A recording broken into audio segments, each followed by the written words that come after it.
Ngayong araw nga mga kainsing ay magpapalit tayo ng clutch lining at center spring ng ating motor. Syempre naman, bago yan, intro muna tayo.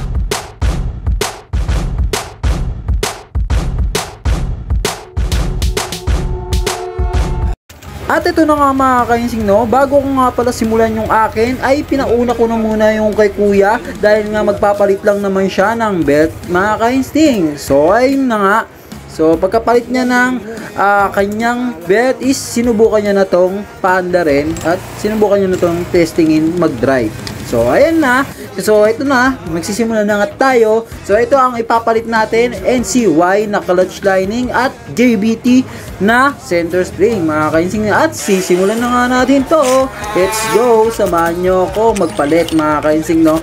Dahil nga syempre 4 years and 5 months na tong ating motor. Syempre gusto natin maganda yung kanyang mga pyesa. Syempre alaga rin siya, do, para naman di tayo pabayaan sa ating biyahe araw-araw. So yun, let's go. So ngayon nga mga kainsing, syempre magpapalit lang naman tayo ng clutch lining at center spring dahil nga malinis pa naman ang ating CVT. So mga ilang kilometro pa ang tatakbuhin natin bago ulit tayo maglinis mga kainsing, no. So ayan mga kainsing, no, pagkabukas natin, syempre unahin natin dyan is itong torque drive mga kainsing, no. So let's go, samahan nyo na ako magpalit. Mabaklas na nga natin ang ating torque drive is syempre kumuha na rin ako ng tela. Syempre ito, ready na rin natin ang ipapalit dating mga clutch lining. So syempre kailangan natin ng tela para hindi magasgasin ang ating mga torque drive, no, at mga pyesa. So yun, bubuksan na natin, let's go.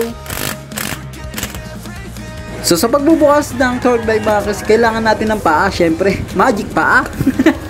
So ayun nga, dahil nga may spring yan, batrasik yan mga kainsing, no, kaya kailangan natin ng magic paa. So ayun na, papalit natin is JBT. JBT lang naman. Baka naman. Pagkatapos nga natin may ilagay ang center spring, clutch lining naman ang ating papalitan. So siyempre kailangan natin ng may wagang tali para mabuksan natin ang tawag dito, ang clutch lining mga kainsing, kasi may mga clip pa yan. So yung pagbukas ko talaga dyan is nawawala mga kainsing, no, yung pantanggal natin ng clutch spring.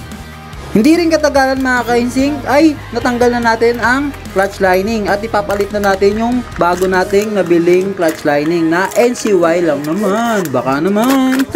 Di rin katagalan mga kainsing, no, nakabit na rin natin ang ating bagong clutch lining at ikakabit na natin to sa ating CVT.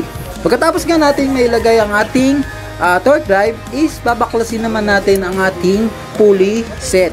At dito na nga, nabaklas na nga natin ang ating pulley set mga kainsing at nagpalit na rin tayo ng ating bola mga kainsing, no.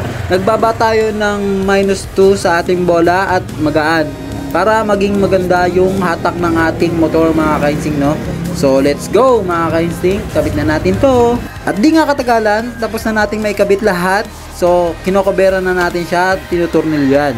So pagkatapos nito, syempre i-test drive na natin siya mga kainsing, no, kung naging maganda ba ang takbo ng ating motor. At ayun na nga mga kainsing, no, tinest drive na natin siya. So para sa akin, mas naging smooth at maganda yung arangkada ng ating motor. So ayun lang, maganda yung pagpapalit natin ng clutch lining na bago at center spring tsaka magaan na bola. So yun lang mga kainsing, no.